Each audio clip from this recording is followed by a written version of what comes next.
a matter of life and death, the COVID-19 debt crisis. My name is Martina Neuwirth. I work for the VIDC, the Vienna Institute for International Dialogue and Cooperation on international financial issues. The VIDC was founded already in the 1960s and is a think and do tank, as we call it. So we work on global policy dialogues such as this one, but we also work on cultural diversity issues and anti-discrimination in sports. So we have a very broad agenda. So let me first welcome our distinguished panelists, and you can find more information about them shortly in the chat function. So let me start with Abdul Khaliq from Pakistan. Very welcome. Great to see you. Thank you, Martina. Thank you. Abdul is a debt justice and human rights activist in Pakistan, and he's also the founder and director of the Institute for Social and Economic Justice in Pakistan. And he's also active in the campaign for abolition of illegitimate debts in Pakistan. And maybe you will also have the chance to explain what you think illegitimate debts are, because I think maybe this is not so well known. Our second guest is Daniel Bertossa. Hello, Daniel, from Geneva. Hello. Daniel is an Assistant General Secretary of the Public Services International, PSI. PSI is a global trade union federation, a real global player, as I might say, with affiliates in more than 160 countries. And PSI defends public sector workers' rights and also promotes the quality of public services. And last but not least, Christina Rabine. Hello, Christina, from Germany. Christina Rabine works for Jubilee Germany, a debt and development coalition of 600 organizations who promote debt justice. And let me also thank you, Christina, for the good cooperation because we organized this webinar together. Let me also thank the Austrian Development Agency because it is supporting this event financially. And my debt also goes to all the colleagues at my institute at the VIDC who give me some technical support in the background. Two short technical things. The event will be recorded and people can also watch it via live stream on Facebook. And I use this occasion to say hello to all our participants on Facebook. Hello, great that you could join us. Also, our participants at on Facebook can pose questions. You can also pose questions via the Q&A section in the Zoom. The Q&A button is on the below the video on the bottom of your screen. If you click there, you can write in there your questions and comments. And we really would appreciate if you could pose a lot of questions because we want to make the webinar also a bit interactive. Today we will discuss if and how many countries are already in a debt trap. And we will also talk about the negative effects of a high debt burden. Also, of course, in the shadow of the current pandemic, the current health crisis. I'm working at the VIDC on financial issues, but I work mostly on tax and domestic resource mobilization. But of course, a high debt burden and high debt service payments are just the other side of the coin of domestic resource mobilization, because even if governments can raise substantial tax revenues, if most of those revenues go to debt service, then those countries do not have enough money to fulfill the needs of its citizens. So it's really a problem. Now we know that debt crises do happen frequently, not only during a pandemic. I just want to cite a book by Carmen Reinhardt and Kenneth Rogoff. They wrote more than 10 years ago.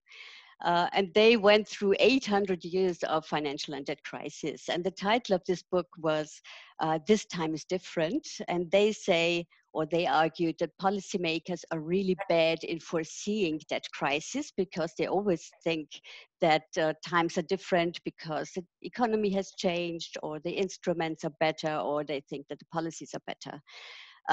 But mostly they fail in this, in thinking about, doing so. Nowadays, we are really in the midst of a global pandemic. We are facing a health crisis, a social crisis with a downturn of the real economy.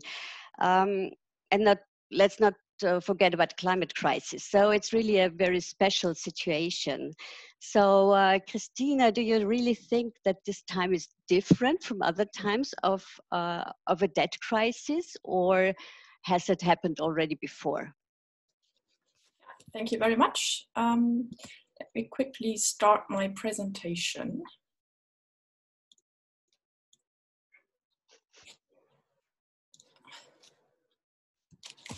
So the question was, is this time different? And I think what Carmen and Ken are also saying is that usually policymakers treat debt crisis as something very exceptional, something that actually not really happens on a regular basis. And what we as Jubilee Germany observe is that debt crises are actually something very normal. And when we now have a look at the current global debt picture, what I'm going to present now in the next 10 minutes, then let's just start with this global debt map here. And this is something from our annual global debt monitoring. And what we can see on this map is that 124 countries do have a more or less critical debt situation. We see lots of different a diverse range of countries. So it's not only the most fragile or the most poor countries, but it's G20 members, it's vulnerable island states, it's countries in Africa and Asia, in Latin America, kind of everywhere. So we see it's a global problem. And when we now look back a few years, then we just see that the number of countries has been rising year after year. So for instance, 2 years ago, it was 119 countries with a critical debt situation. 4 years ago, it was 108 countries and so on. I think a very important message here, this map, that's something we've produced before the corona pandemic hit. So that means we've actually already been at the brink of a global debt crisis before the pandemic. Then at the end of 2019, before the pandemic, we have also had some debt defaults already. In total, it was 19 countries in default. At the beginning of 2020, 2 more countries entered the picture, which were the Lebanon and Ecuador. And when we again talk about, is this time different, what we've observed before the corona pandemic in terms of that global debt picture, that is that we have actually seen the same factors leading to this kind of picture that have led to the third world debt crisis in the 80s and 90s. So there we see it's actually no different time. Actually, the World Bank end of, I think, beginning of the year, they said what we see here is a kind of global debt wave that we have seen before. So it's really not different this time. Important on this map is if you just look at the little arrows that are there everywhere, next to each country name, which are red and green. What you may see quite quickly is that there are much more red arrows pointing upwards than green arrows pointing downwards. Those arrows show the development of the debt situation in the last 5 years. And we do see that in the past 5 years, the debt situation worsened globally. So again, the world has entered the pandemic with an already existing debt problem. This also means that many developing countries actually did not have much fiscal space to react to the corona pandemic. Now, what about the impact of the current pandemic to this picture? Observers believe that 2020 will be the year of defaults, of debt defaults, due to the prospect of a global recession, due to the pandemic's economic fallout. This is because of global trade set to plunge. This is because of low commodity prices, the collapse in tourism, the sharp retrenchment and remittance flows. All this leads to much less revenue, while costs for containing the pandemic weigh heavily on countries. The large financing needs that many of the countries have as a result, they need to be compensated by borrowing, which however is currently hard to access, especially for developing countries.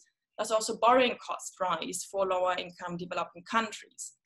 What we see here is the World Economic Outlook of the International Monetary Fund. So this is a kind of annual assessment of the state of the world economy. And we see that the IMF sees world economic growth to, this picture shows how the IMF sees world economic growth to develop between 2019 and 2021. And we see quite a slump in 2020. How they say it's like the worst recession since the Great Depression. That's what they expect. And we see it everywhere. So it's globally, it's in every region. It's nothing very particular to one part of the world. Globally, we have a really heavy economic fallout of the pandemic. Now, we had quite a quick official response on the situation by the International Monetary Fund and the G20. So instead of just mobilizing aid money to help countries to respond to the pandemic, they have organized measures to just leave the money in the country through two debt relief instruments. So there's first the Catastrophe Containment and Relief Trust, the CCRT, to which the IMF offers 25 countries with a low per capita GDP debt service relief. Then the second instrument, that is the suspension of debt service falling due until the end of the year, to the G20 and the Paris Club. This is being offered to 73 countries. We do know that at this point of time, 35 of these 73 countries already requested this kind of debt standstill from the G20, while some also rejected it. Then there is no formal mechanism to involve private creditors. So there's only a kind of informal yes by the Institute of International Finance, which is a kind of umbrella organization of big banks and funds, but we haven't heard of any declared moratorium. And then other multilaterals, then the International Monetary Fund, such as the World Bank or others, they just do not participate in any debt relief measures. So how do we assess those kind of reactions to rising debt problems and the pandemic? First of all, the CCRT, that is real debt cancellation, which is really positive. It is, however, a very small group of countries that will be able to access the debt relief. It also means that the whole relief is just in a very small amount of around, I think, $200 million US. Then the G20 and their debt service suspension initiative. This is for a much bigger group of countries, which is good. However, it is no cancellation. It is just a suspension. And this means countries do have some breathing room until the end of the year, perhaps a little longer, because it is being discussed whether they will perhaps prolong the period. However, they have to repay the missed payments. Now, at the moment, it is being discussed between 2020 and 2023. Both initiatives do have more flaws. So, for instance, there are a range of very important countries that are not being considered in both instruments. Countries already in default, like the Lebanon, some countries in Latin America with huge debt problems being likely to default, like Ecuador, Costa Rica, some heavily indebted Caribbean island states, which do not only face a very heavy debt burden and the pandemic, but who are also going to face a very strong hurricane season. What is positive is that creditors, the first time since 20 years, do discuss group-wise approaches.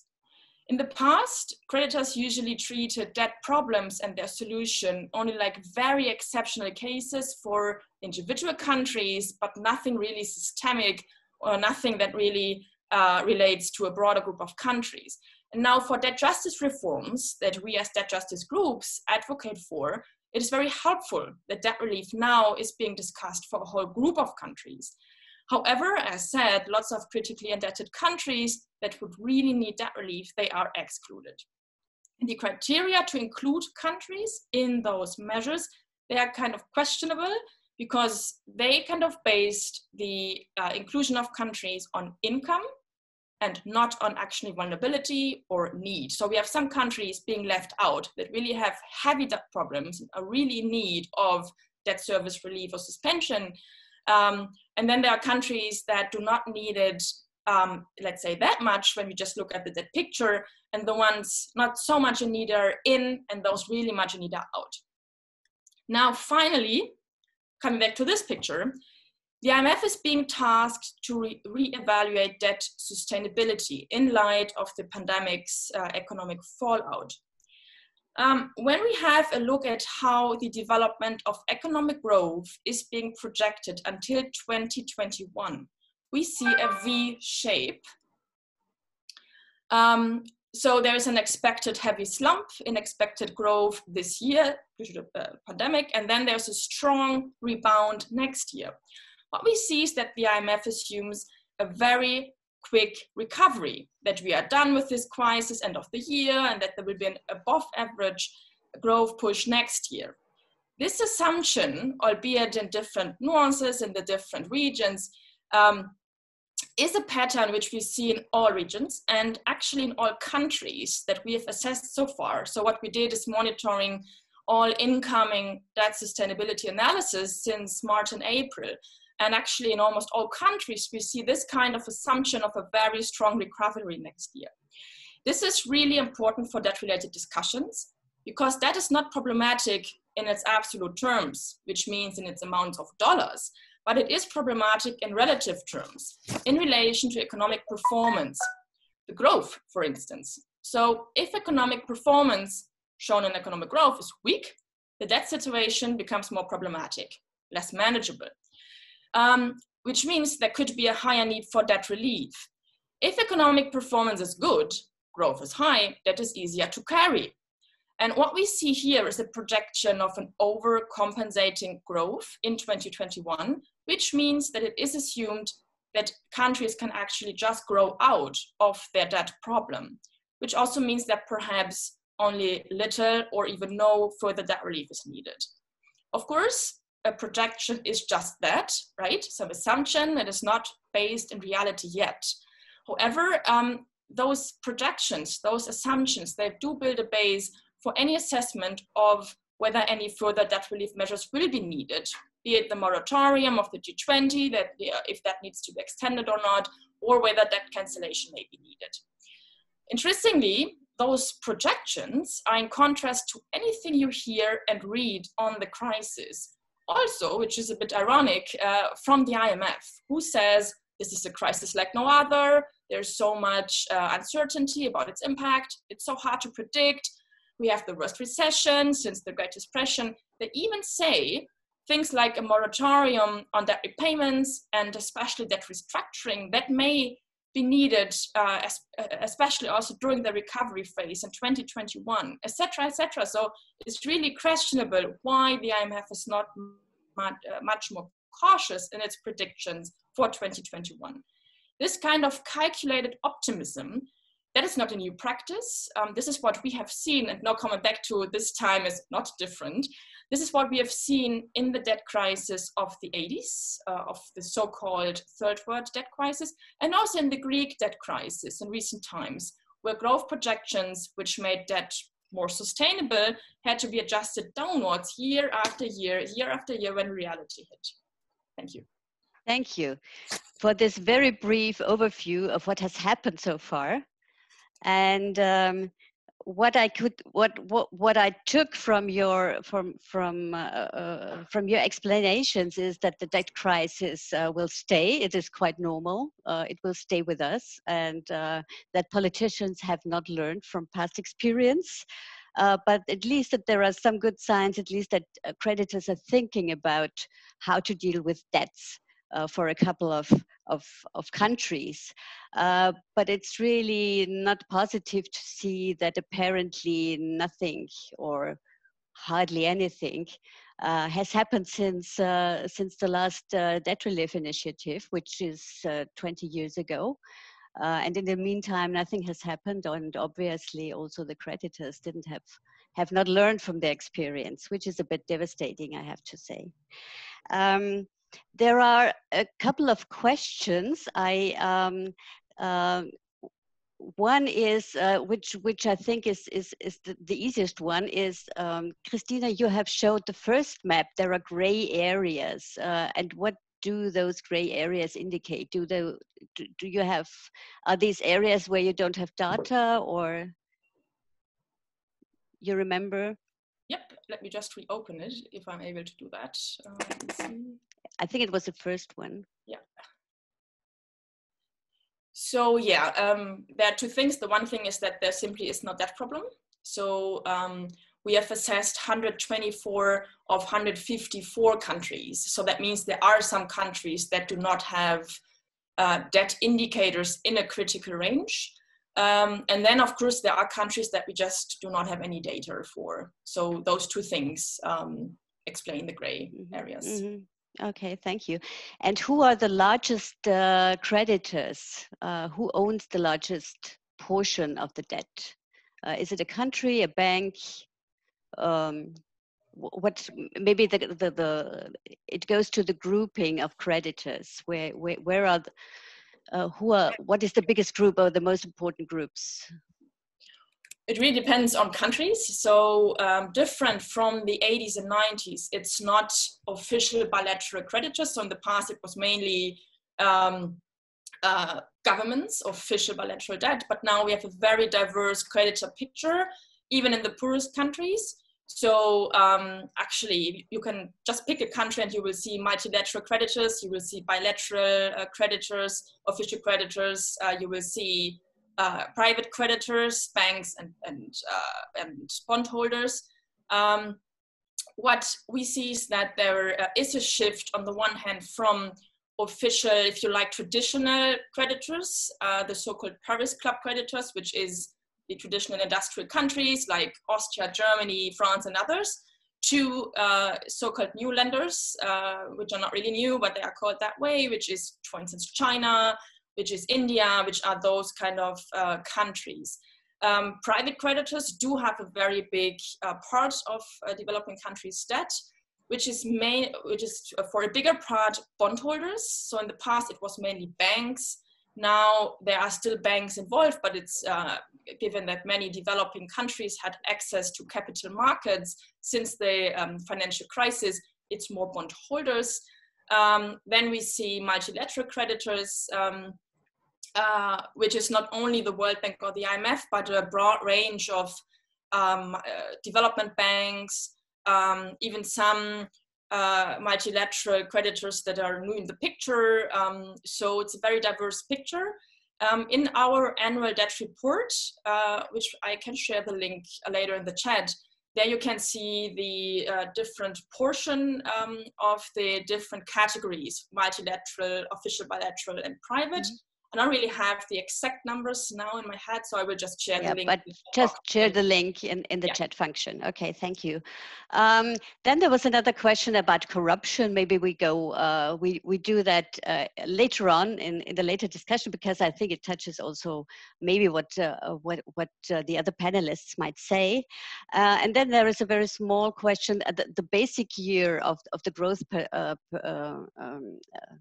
the growth perceptions. Is the base year 2019 or is it a different year? That was a question from Facebook. A very good question. Honestly, I have no idea, but I can just check it and then tell you in the chat. Okay, thank you. So Abdul, we have now heard the global picture more or less, and also we have also touched on the problem of debt sustainability. Which kind of debt burden, or how high? What can a country afford with regards to debts, so that it also can fulfill its citizens' needs. What is the situation in Pakistan? I mean, your prime minister has come up in April with a very famous statement where he has called for debt cancellation, not only for his country or your country, but also other countries who might not afford to fight the pandemic and pay back debts at the same time. Thank you, Martina.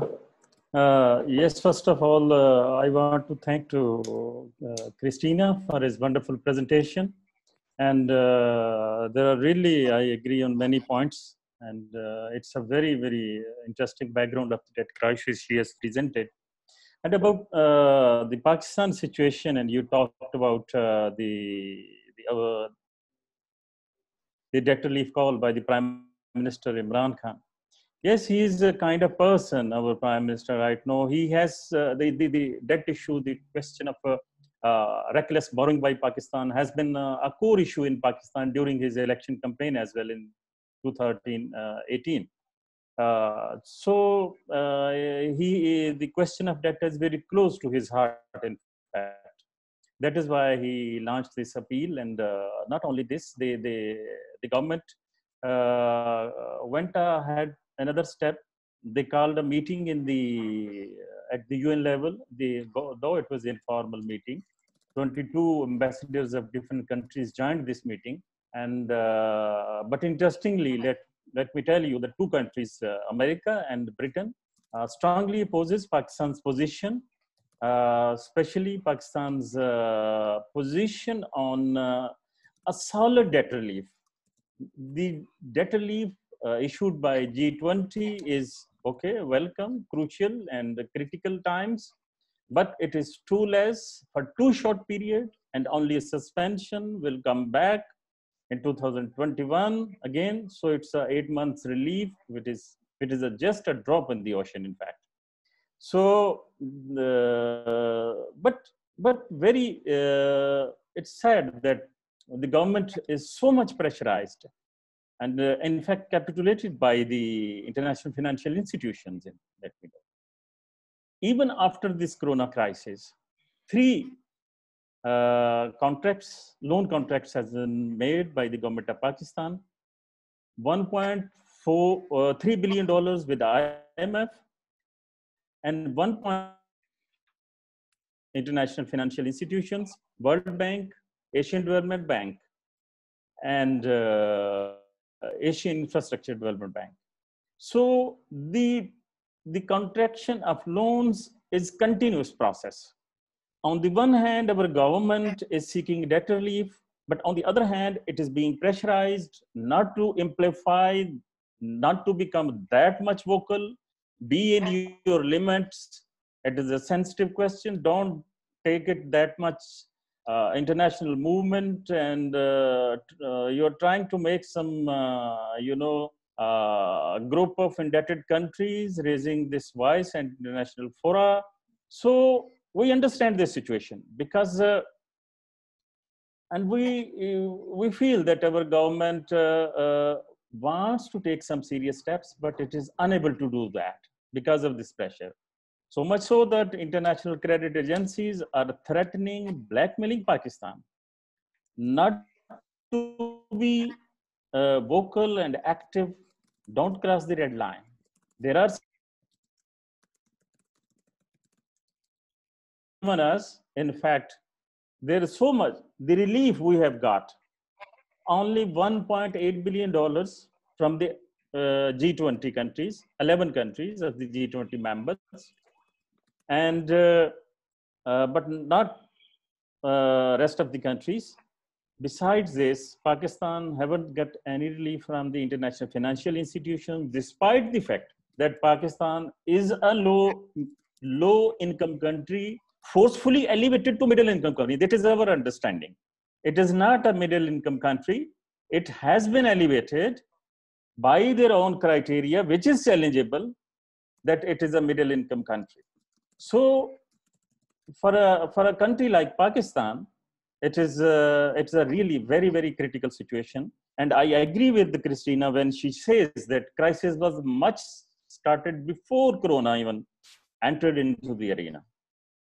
The earlier indicators were already started much before November or December, when Corona's pandemic outbreak in China. So there were indicators. Corona just serves as a detonator, I think, to burst this crisis. Otherwise, all the indicators of another debt crisis, global debt crisis, was present before the start of this crisis. So I agree with Christina in that. And secondly, also the criteria of sustainability. That is very important. I think this is the time for us to review this criteria, which is in fact evolved by the international financial institution. The sustainability of a country to repay its debt. I think it needs to be. It is not question of sustainability only. It is not the question of ability to pay only. It is the question of debt justice as well. Doesn't count. We should count as well as this point that the entire debt politics, the entire debt question of debt domination must be discussed now in these times as well, I think, because the matter of repayment is a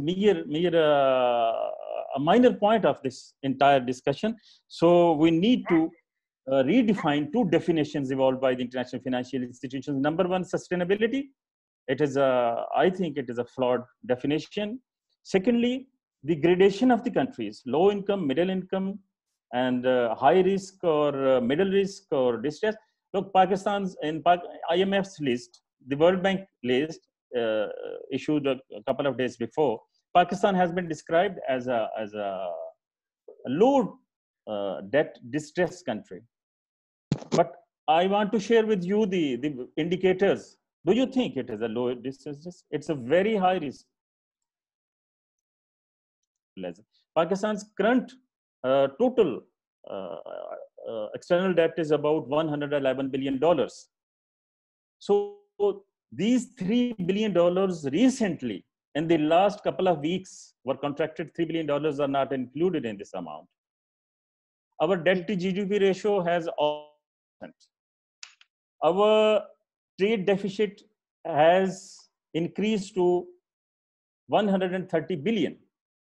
It's a huge trade deficit. The existing ratio of our below poverty line people is 25%, but which has now gone up to 50% almost. Foreign remittances almost dried up.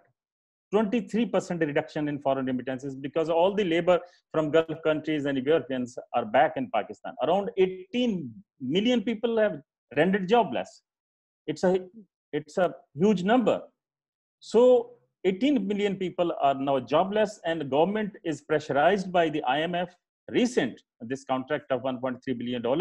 The one strict conditionality is that you will go for the privatization of your state enterprises, which means further unemployment. So as far as Pakistan's debt repayment situation is concerned, I want to share a scenario with you that in the next 23 months, means by 2023, Pakistan will be paying $27.8 billion, which means $1 billion a month, over $1 million a month. Pakistan will be paying back as debt repayments, interest and principal amounts as well. So major amounts Pakistan owe to World Bank, to ADB, to IMF, and fourth is China. $19.4 billion Pakistan will be paying to these four creditors in next 23 months. So what Pakistan expects, Pakistan government expects that they will somehow get some relief from China on its CPEC loans, but there is no hope to get relief from international financial institutions, World Bank, Asian Development Bank, and IMF. So this is first time in 70 years history of Pakistan that Pakistan's GDP growth is negative, 1.5% is negative.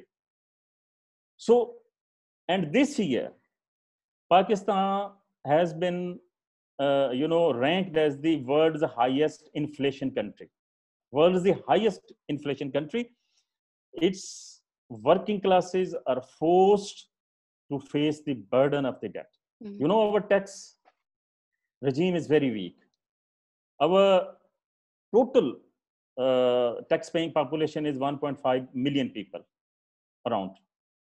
So main source of revenue generation, main source of taxation revenue is from indirect taxation. 85% tax revenue government collects from the indirect taxation of the people. So in this which case, affects poor people more, no? Of course. Yeah. Of course. More poor people they affects. In fact, Pakistan economy is on ventilator. And Christina rightly said, year 2022, there is no, in exaggeration, if we say this might be the year of defaults. And in case of Pakistan, I'm really worried about it, because Pakistan has no resources, no way to go to forward an inch without external outflow of funds. Means more loans. That is why this is very, very precarious situation. And how can you say a country whose population, 50% population is below poverty line, whose 25 million children out of school, whose hospitals are unable to cater its COVID patients, whose doctors are braving for the, protective kits. These are the things, and you say this is a middle income country, and that is sustainable. This is common sense. We don't need rocket science about it even. There is the formulas just to scare us. This will not work. I am telling you the ground reality. And this is the ground reality. So as far as Corona is concerned, if I tell you Pakistan is now the fast speeding Corona hit country. Almost 190 lakh people are affected positively. Around 4,000 have been deaths. 5,000 cases are Delhi reported. According to WHO, by mid-July next month, the positive cases will be not less than 3 lakh. So don't forget that Pakistan is, as far as health situation is concerned, its number is 122nd among the 190 countries. So you can well imagine what is the situation of healthcare system in Pakistan. And in this situation, under the debt crisis, under the poor, healthcare system, there is only one doctor for 1,300 people. 100 and 300. I mean, 1,300 people, there is only one doctor for them. Such is the poor situation of our health facilities. So these are the situation about Corona and the debt situation. Yes, let me tell you also about what Pakistan have took some initiatives. Yes, it launched an international campaign for debt relief, not for Pakistan, but for the developing countries as well. That's good. But it got meager, very meager relief from G20, too small for too short period. It also organized an informal meeting in UN to muster support and to muster a kind of common understanding for a solid debt relief. But unfortunately, Pakistan was forced to contract more debts. There was a compulsion, in fact, as I told you, from the IMF, from the World Bank, from the Asian Development Bank and Asian Infrastructure Development Bank. So actually, I'm not, but at the same time, our government has also making blunders as well. For instance, there are reports that it is using this money from the international financial institutions for debt retirement, particularly for the retirement of the interest payments. And if I know, international financial institution must know it, but they are hoodwinking. They are connived in this crime. Our rulers, our elite, we know they are the shit. They are their own problems. But international financial institutions are not performing their, their job. They must not hoodwink. They must ask the government where you are using this money we have given you for the COVID response, because they are using this money for not only for the interest repayments, but for bailing out for big businesses, in fact, for some investors, corporations, some banks. But our, masses are really, our hospitals are crowded and thousands of people are treating their COVID, problems by remaining in their homes. Mhm. They So can't go yeah. to the hospital. Mm. So So this is to the to situation. to sum it up maybe a bit was Yeah. the picture that I get is that international creditors have not helped your country a lot. So what is needed and what is being provided does not fit. The health crisis and also the social crisis are very demanding. No, because you have a lot of jobless people. The COVID-19 cases are increasing. And you would, but the question is how to get forward. And you said at the beginning that there's also a lot of pressure on your government and on your country to stay quiet and not be too loud in demanding more. In the meantime, we have received a lot of questions. Maybe I pick up only two, and maybe we could deal with the others in the second part, because it also deals with solutions. What's the role of China as a creditor in your country? And is Pakistan the country that is worst affected in your region, or are there other countries in the region that are similarly highly indebted? Yes, highly indebted. I think Sri Lanka is another country in South Asian perspective. It is just like Pakistan's situation of Sri Lanka. It is also heavily indebted country. And interestingly, Pakistan and Sri Lanka both are very, famous and popular and clients of China. As far as China is concerned, China is the topmost creditor, bilateral creditor of Pakistan, followed by Japan. Just 3 years back, it was Japan was the topmost lender to Pakistan, but now it is China.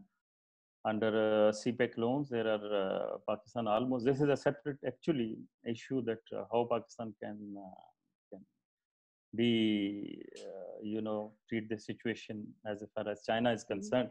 Because to us, China is a new imperialist power, regional imperialist power. And for us, China's debt domination of Pakistan entails very, very precarious consequences, not for Pakistan, but for the entire globe. So China, yes, Pakistan is in talk with China, seeking some debt relief for its energy projects under CPEC program. And Pakistan hopes, because the case of China is totally different from other countries as far as Pakistan establishment is concerned, Pakistan policymakers are concerned. The people and establishment think alike about China. It's a totally very, very interesting case vis-a-vis other European countries, vis-a-vis America.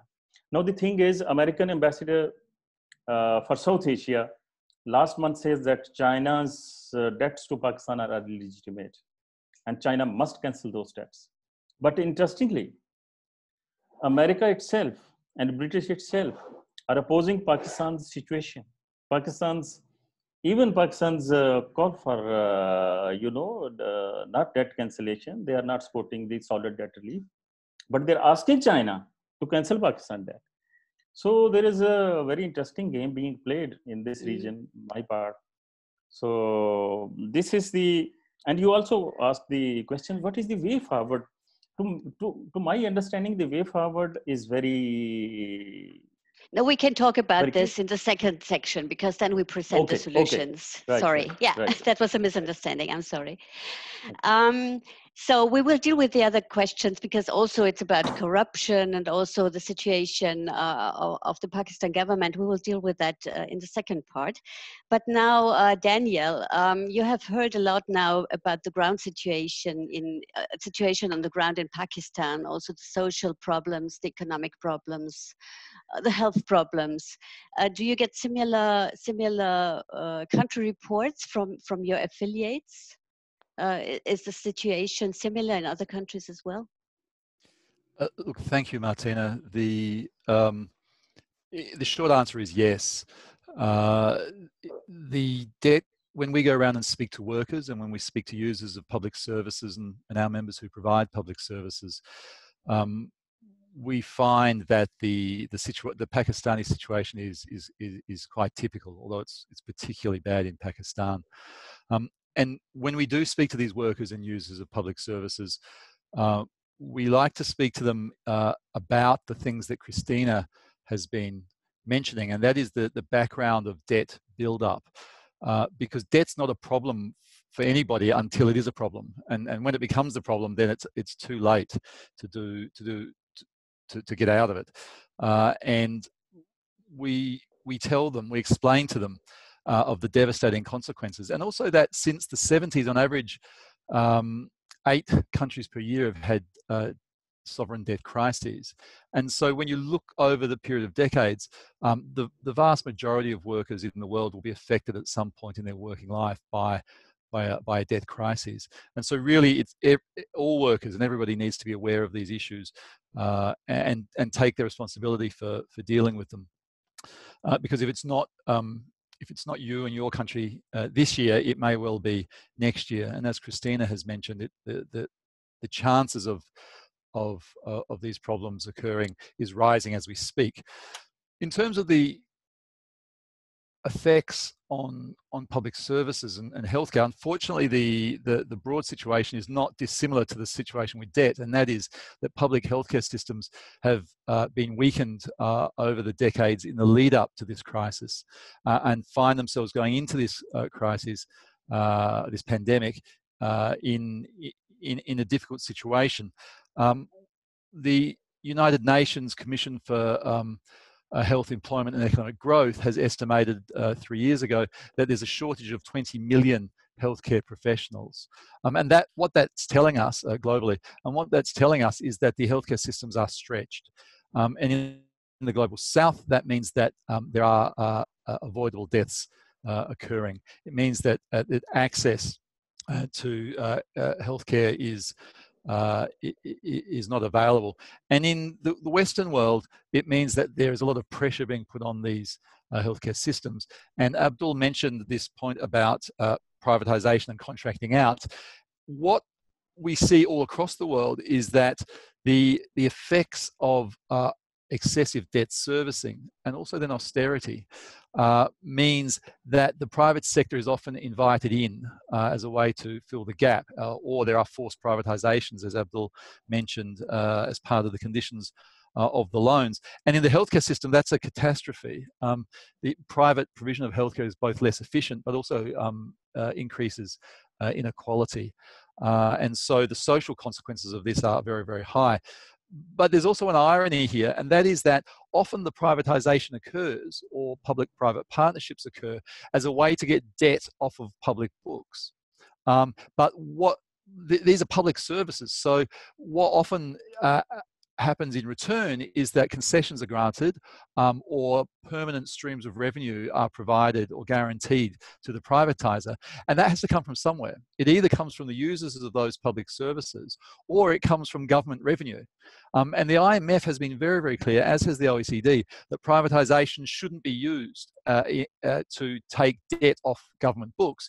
Yet that's exactly what it often recommends when there is a debt crisis, and in fact it makes the situation worse because it hides the debt. There are still liabilities accruing to these governments in terms of revenue streams foregone if the public services are profitable, or in terms of concessions that are contractually required, expenditures every year, but they just don't look like debt. And so what we see is that the debt is often hidden. And there was a really interesting question about corruption that was made in the the chat box, the privatization of public assets is one of the largest forms of corruption that occurs in any part in the world, whether it's Italy or France or the US or a range of developing countries. The huge profits that are made from the privatization process fuels the corruption. It's just simply too tempting to corrupt the process where one or two key decisions can deliver hundreds of millions of profit over the course of 20 or 30 years and can't be rolled back, largely because of trade provisions and investor state dispute provisions that stop those bad and corrupt decisions from being reversed if the private investor, the foreign multinational, normally is going to have their profits cut, even if those profits are the result of a corrupt process. So I won't speak extensively about the effects, because I think Abdul has made a very good case in terms of Pakistan that's happening right now.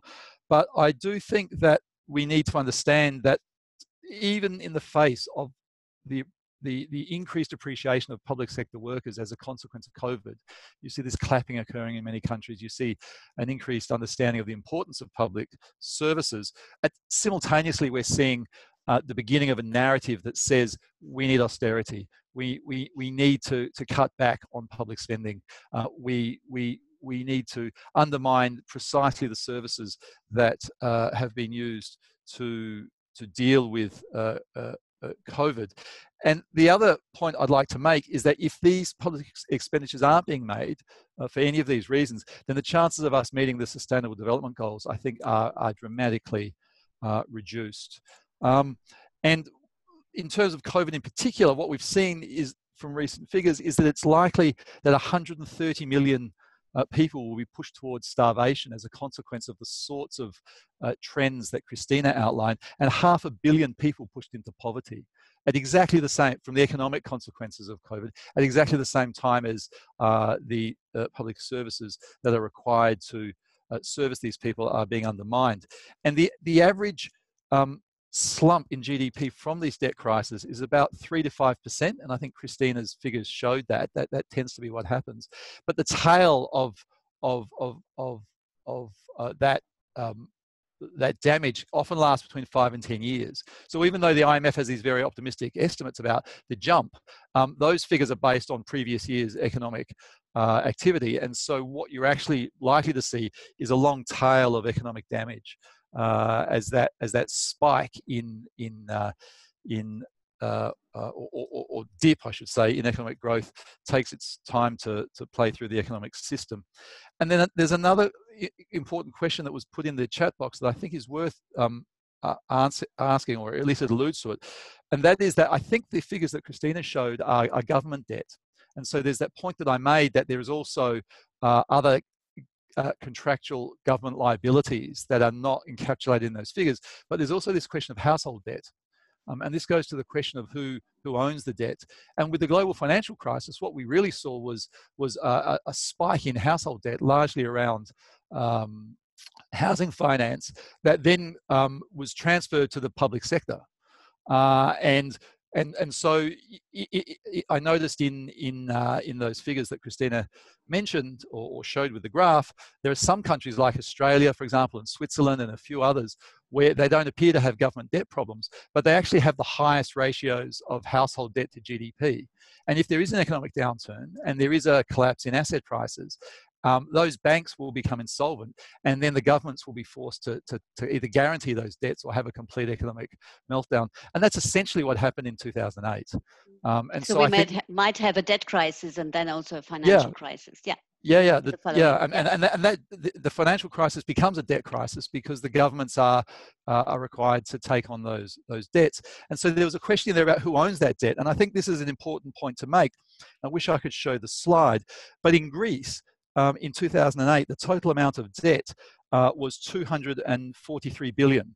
And of that, 225 billion was to private creditors. So the vast majority was private creditors. You then had the imposition of these loans. You then had the IMF come in, but mainly the European Union institutions. The IMF didn't play as bad a role. And by 2017, the imposition of that austerity, the amount of debt had gone up to 317 billion. So almost a 30% increase in the amount of debt as a consequence of the austerity, which is Christina's point about the need to allow economies to grow. But what had changed was who held that debt. And so of that 317 billion debt in Greece in 2017, the private sector debt had gone from 225 billion to just 63 billion. So the private sector had offloaded all of its debt to Greece. And in fact, government debt had risen from about 61 billion to 253 billion. So the governments of Europe have assumed the debt of Greece through their austerity measures. They've increased their absolute amount and they've transferred it from private sector debt holders to the governments of the European Union. And what's important about that is that when, for example, the German government or the French government or the Dutch government, because these are the countries who hold the most of this debt, when they're talking about, it's important that, the rich countries don't cancel or bail out the debt of the poor countries, what they're actually saying is, we don't want our private corporations and our banks to have to pay the price for the Greece debt. We want to transfer that to the German and the Dutch and the French government so that the German and the French and the Dutch taxpayers, citizens, will have to pay for that debt. And I think that's really important because too often this debt debate is looked at in terms of rich countries versus poor countries or debtor countries versus creditor countries, when in fact what is going on below the surface is actually the privatization of profits during boom times or because of corruption or privatization, and then the socialization of losses. The people who suffer as a consequence of these debt burdens are the users of public services, the people who lose their jobs, the people who have deregulation foisted upon them as part of the conditionalities of these loans, the workers whose wages are cut, and the users of public services and pensioners, people on fixed incomes like pensioners who find their pensions cut or their welfare payments cut, or inflation eats into the purchasing power of their benefits. And all of this hits the most vulnerable the hardest, because it's those who don't have the means to access private health or private education who suffer. It's those who lose their jobs, and they're usually they're workers who don't have assets to rely upon. Women in particular suffer, both because they have lower assets as a buffer, and they tend to be partitioned into more vulnerable parts of the workforce, but also because women tend to rely on public services more, and when those public services are cut, they carry a double and a triple burden. And I'll finish just by saying that what also occurs when we have these debt crises is a loss of faith in government, a loss of faith in some of the institutions of the state, and we often see a radicalization in the politics.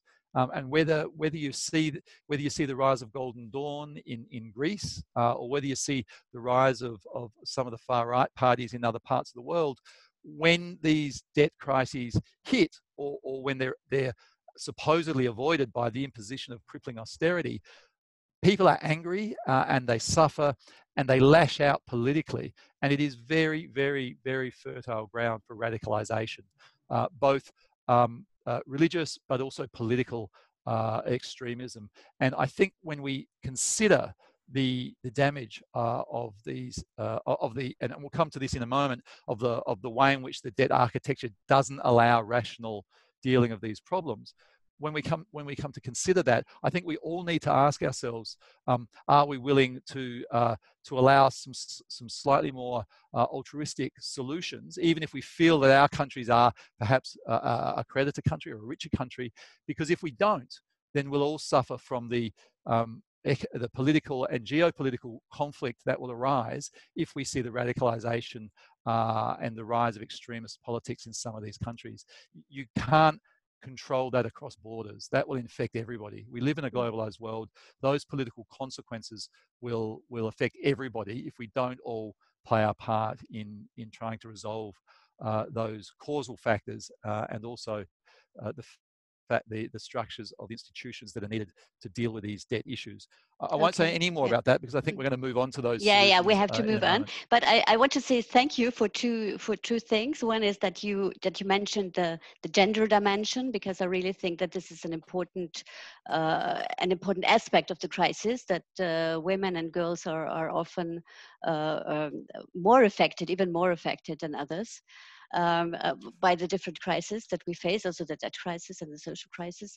And the second is that, and this also refers to some questions in the chat, this notion that you mentioned, the case of Greece, and the notion that we don't want to forgive debts because countries like Greece or others, or also Pakistan, it's their own fault because they are corrupt, or because they don't give a damn about about how they spend the money.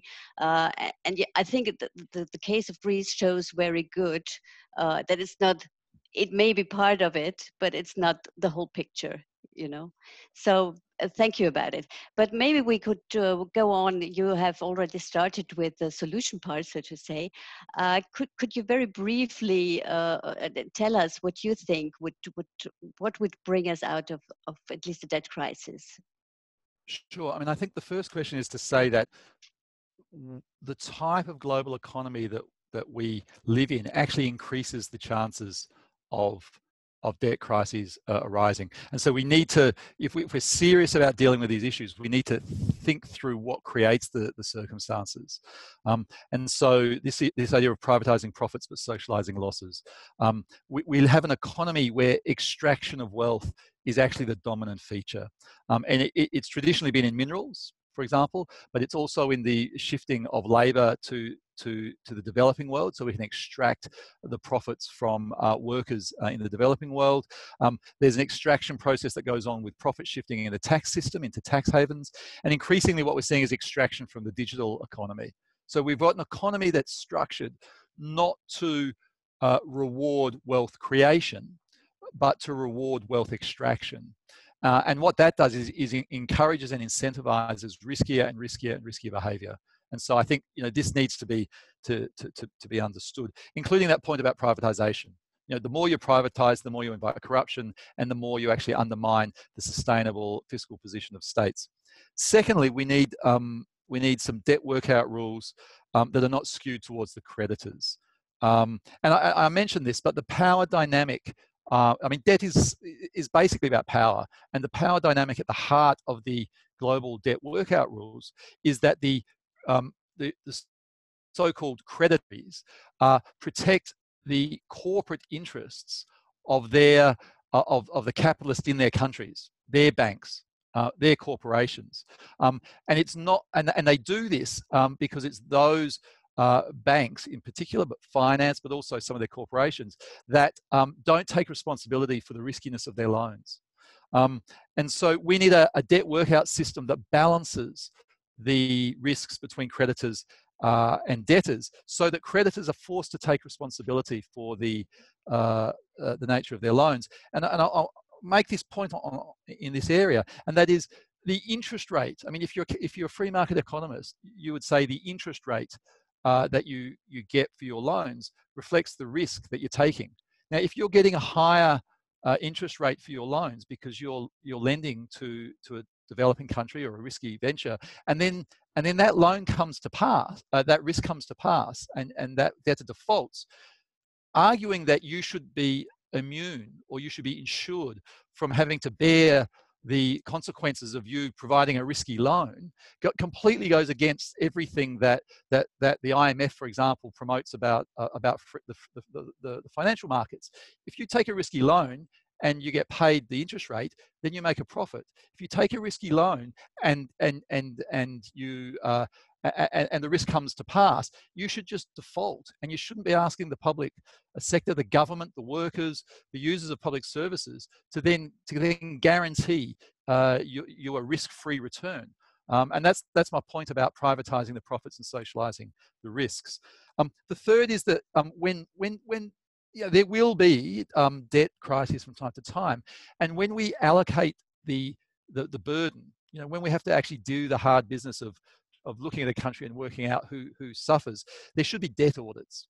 You know, we should be asking ourselves, who is responsible for the build-up of debt?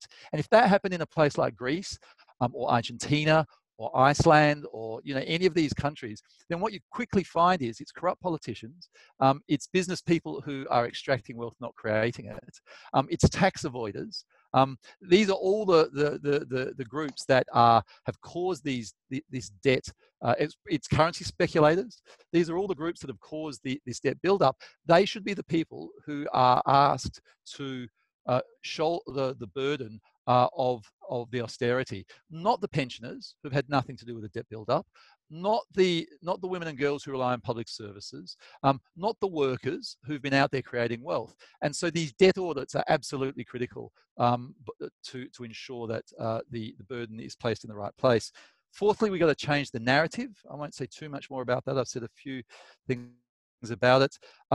Fifthly, and linked a little bit to the second point I made, is that the multilateral debt system needs to provide for orderly workouts. The idea that we race into a bailout, we impose austerity, we privatize public services, we deregulate the labour market, we stand back and say, oh, we've, you know, the German and the French banks or the Chinese banks or the US banks or the English banks, they're safe now, the country should be all right. And then you realize 2 years later, as we have in Greece, 5 or 10 years later, actually you've crippled their growth and the debt burden has risen, is crazy. We need an orderly system of debt workout. And most countries have that for private debtors. They have bankruptcy rules that allow somebody to come in, normally an accountant, freeze the operations, look at where the problems are, see if they can work out of it, see if they can grow out of it, and if not, then allocate the debt burden equally so that there's not too much carnage. And then there's a long-term solution done so that suppliers aren't crippled. Yet we don't do that with countries. There's no orderly system to do that. And I guess debt cancellation has got to be a part of that. There's got to be a system that allows for there to be the cancellation of debt, because otherwise you get into the Greek debt trap, where it just gets worse and worse and worse. Okay. And if I'll finish up just with an example from history, and that's the London Agreement on debt to deal with the post-war situation in Germany in 1953. And what happened there was really simple. They limited debt servicing to the situations where Germany had a trade surplus, so you pay your debts back when you can. They capped the interest rate. They said the repayment would be in the local currency, so there was no perverse incentives to destroy the currency and make the debt servicing harder. It was comprehensive and coordinated, so you couldn't opt out. There was no individual negotiations that allowed the sort of vulture funds to swoop in like they did with Argentina.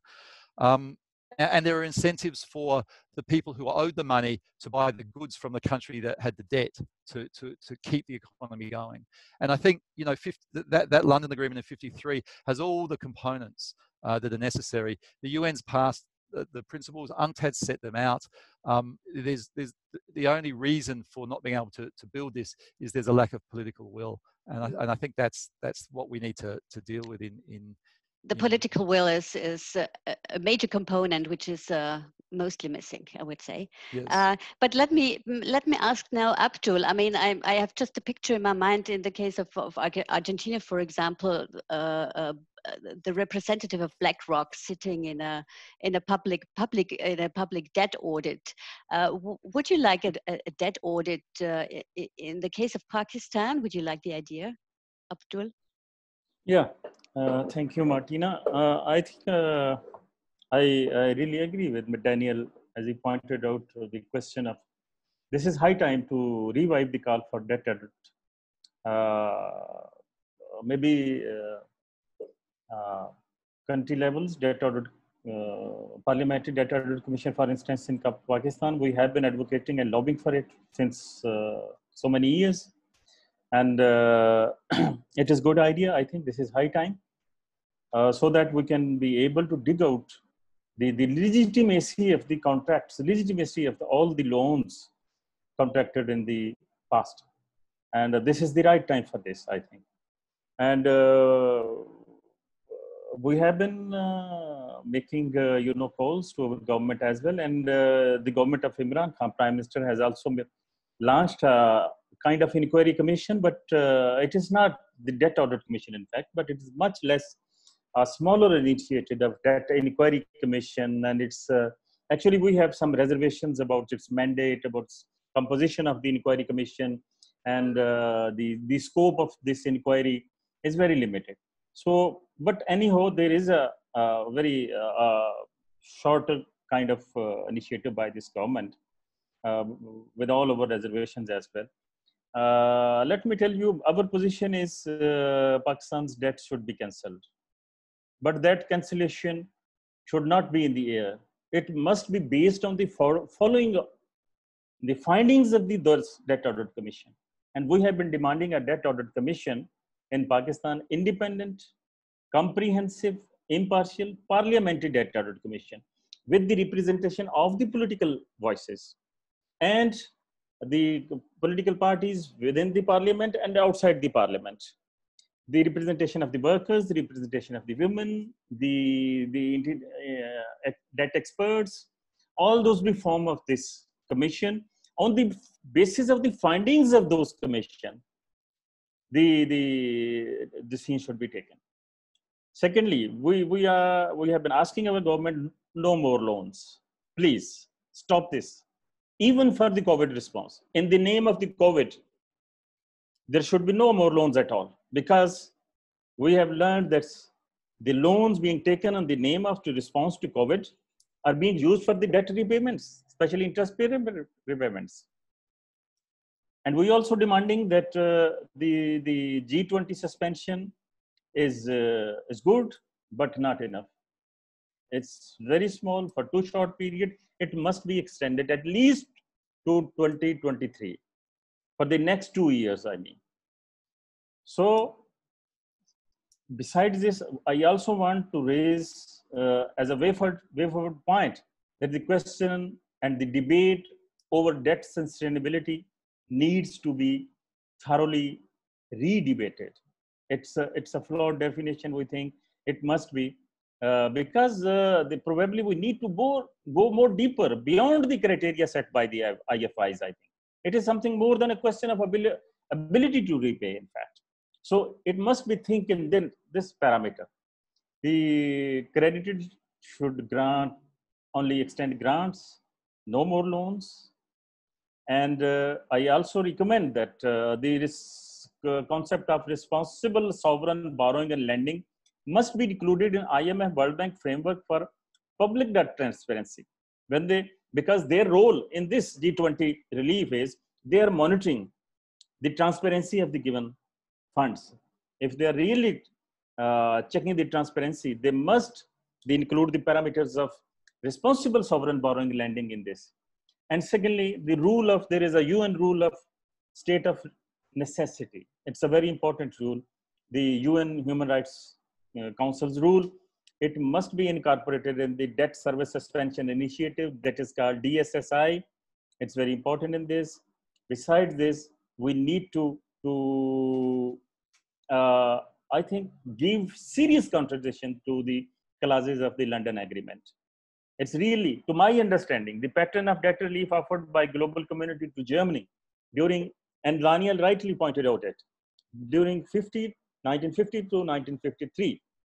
It can be considered as a very good basis for the genuine debt relief, because I think this was the real London Agreement which helped Germany to come out of this really unparalleled amount of crisis. So, as in case of Germany, its debt repayments were linked with the ratio of its exports. So, one such example like this.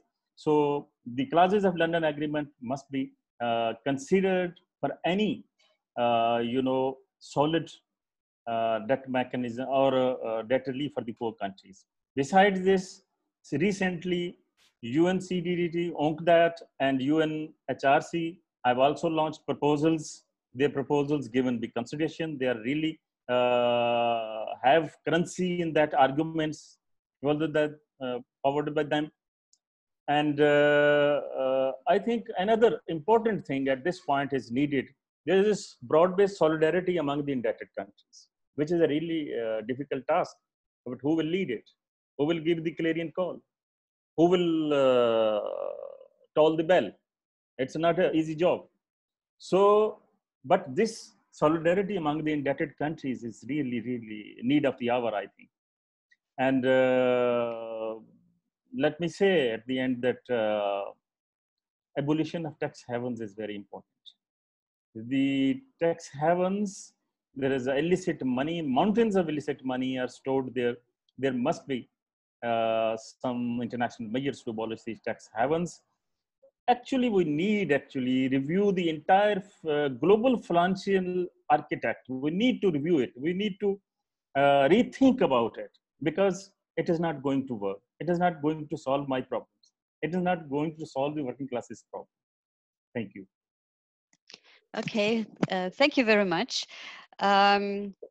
When it comes to solidarity between indebted countries, I just remember that even with this quite weak debt moratorium from the G20, not all of the countries have participated in it because they fear that they might be cut off from further debts from the capital markets. So I think that's why it's really problematic to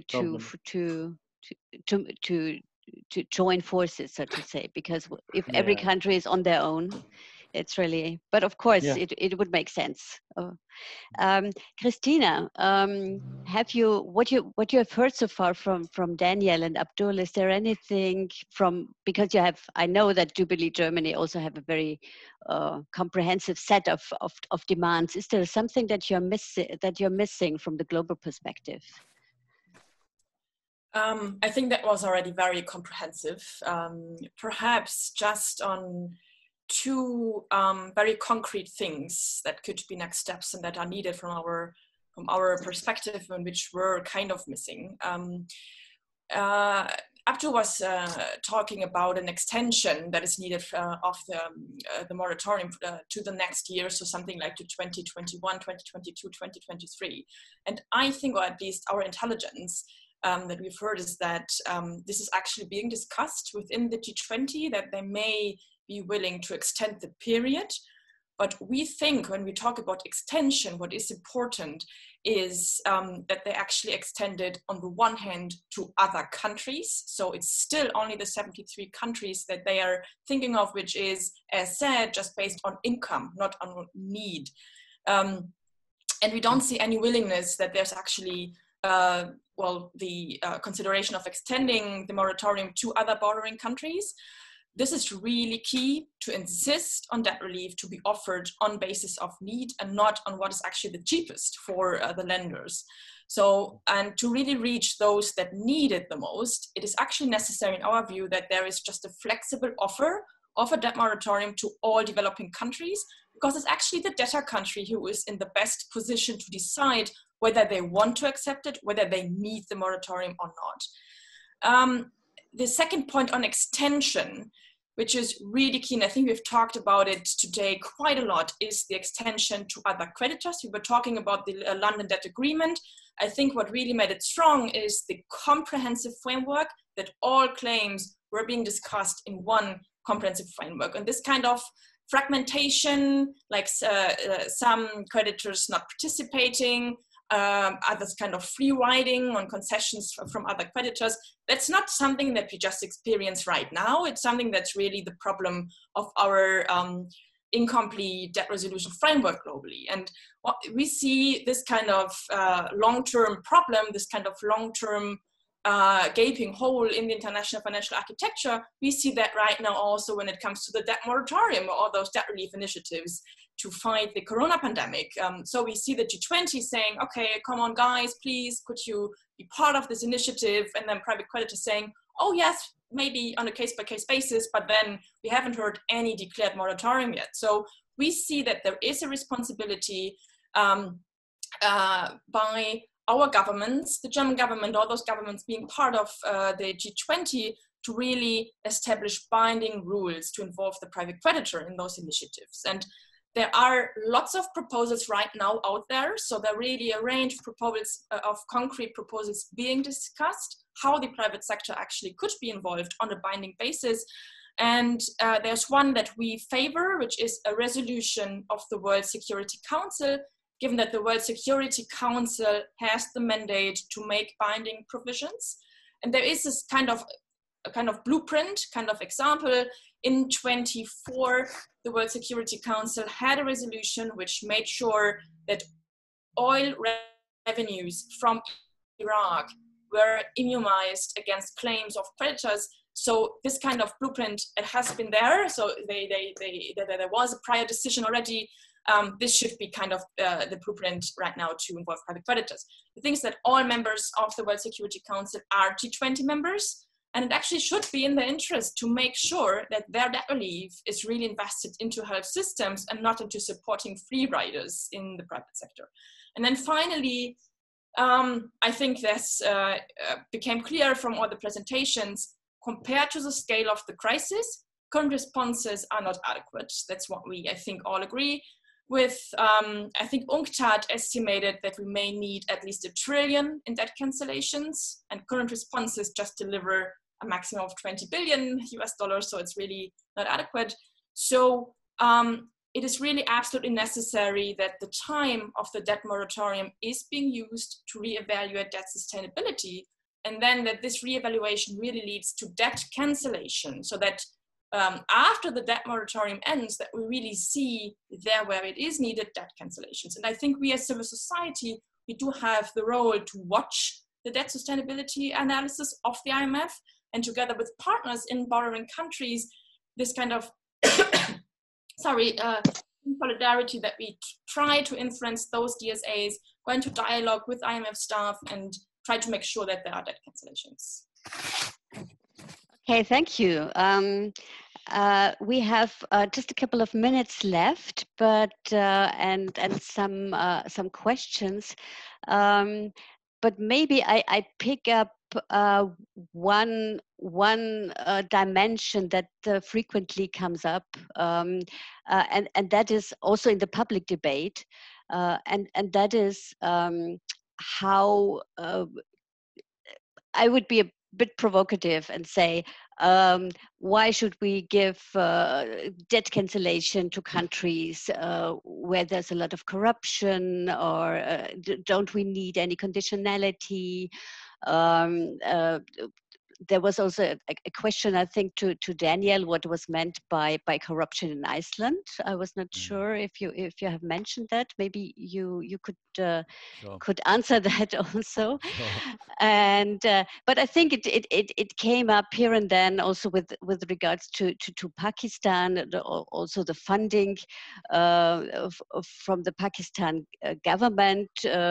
If or if not to ISIS or not, I will not go into the debate now. But I think it shows a bit of public distrust to provide debt relief to governments, because they might not use the funds wisely. Then, you know. Or, I don't know if all of you want to come back to that, or as a final round, or maybe. Yeah, I don't know, Abdul, I'll make these or I'll make these. Daniel wants to say something. Yeah, maybe Abdul should start, because it was also addressed to him with regards to the Pakistan. The question of transparency and corruption by the local elite is very very important, and this is true that our local ruling elite is part of the problem. It is it's never been the we have. Never much expectations from our ruling elite, and there is a currency. I agree with that. That our ruling elite is corrupt. But do you think international financial institutions are corruption free? Are they democratic? What about the democratic structure of the IMF and the World Bank? Look at it: the voting rights, the composition of the boards, the elections, and everything. Yes, and we are also fighting with our own corrupt rulers. And in case of Pakistan, its former prime minister has been behind the bars on the case of corruption. And there are, some good steps, but we know it is not sufficient. The Pakistani civil society has been raising this issue at the national level as well as the international level. We are fighting with our own rulers. We are asking them to establish debt audit commissions, and let's see who is responsible, which government is responsible, whose ministers are responsible, which were the projects, how the money was used. So these questions are hotly debated in case of Pakistan. But definitely this, in this, it's a bigger narrative, and results it will take time maybe. But we believe in struggle, we continue our struggle. But let me say, the international financial institutions cannot be freed from this. They cannot be given a clean sheet of corruption. Because I personally know, IMF was told that Pakistani foreign minister was budging the figures, budging the facts. They did not respond to it at all. And we know they knew it. They hoodwinked certain facts, which means they are also connived with them. So that is why I cannot bail out international financial institutions, because they are very much not only part in, but in some cases they are, running the show. In our case, let me tell you, our foreign minister is ex-World Bank official. My state bank governor is ex-IMF official. So they both people are crucial decision makers right now in Pakistan's economic decisions. They are both related to international financial institutions. If what they are doing, how can I, say that they are not towing the line of these international financial institutions? 100% they are doing it. And we are facing the, results of their policies. Because of their policies, Pakistan is more into debt right now. So as of corruption and transparency, this is my position, that let's do this in a broader picture, not only local real elite. Historically speaking, let me tell, can somebody answer why World Bank has been extended loans to apartheid government in South Africa? I think Pakistan is not the only case, no? Yeah, of course. Yeah. So it's not the only. So I think the international financial institutions cannot escape this responsibility from this corruption and transparency. They are somewhere they must take this responsibility as well. Okay. Daniel or Kristina, do you want to add something? But really very short, please. I'll just quickly say something about that, and I'll make a broader point about myths. There's a lot of myths that are promoted, particularly by those who have a lot to gain from the way the current system's designed. And so, of course, nobody's in favour of corruption. But the question is not to pick one part of the corruption and punish the people of that country. The question is, who enables this? Most of this corruption is enabled through large corporations bringing in, and most of it comes from outside the developing world to enable contracts, or it's facilitated by loans. I mean, if you are a multilateral lending agency or a large bank, and you lend to somebody who's widely regarded as corrupt, because they tell you, oh, we're going to take this money and we're going to do good things for our people, and then they don't. You've got to take some responsibility for who you've lent to. Don't involve privatizations, because a lot of corruption happens through privatization. And also, we need to ask ourselves the role of where that money goes. I mean, in most countries, if you receive a stolen good knowingly, you're as guilty of the crime as the person who stole it. Yet we know that that this corruption gets pushed into tax havens, often in Switzerland or Luxembourg or through the City of London. Rich countries enable the hiding of the stolen, corrupt profits. So I think this is the second part of the other side of the coin that you want to mention. And then the second point I just want to make is that you mentioned this idea about what happens if countries take some measure and then access to capital markets freezes up. And I this is a serious question, and I don't take it lightly. And it needs to depend a little bit on local circumstances. But again, there are a lot of myths promoted about this. The reality is real capital, real productive capital that's investing in making something, actually doesn't really care if you've defaulted on your loans the year before. And if you look at the situation in Greece, where they took the medicine and every year for 10 years, they suffered economically as a consequence of following the recommendations, they would have been much better off just defaulting, taking a big shock, and then having their finances and economy on a much more stable basis, because then productive capital would be much more interested in investing, because there are real profits to be made. And sometimes we confuse productive with speculative capital. And when we talk about access to finance markets, and when we talk about being punished, we're talking largely about speculative capital. And so the point I made about Iceland... But this is opening up a whole new debate, I think, about... yeah.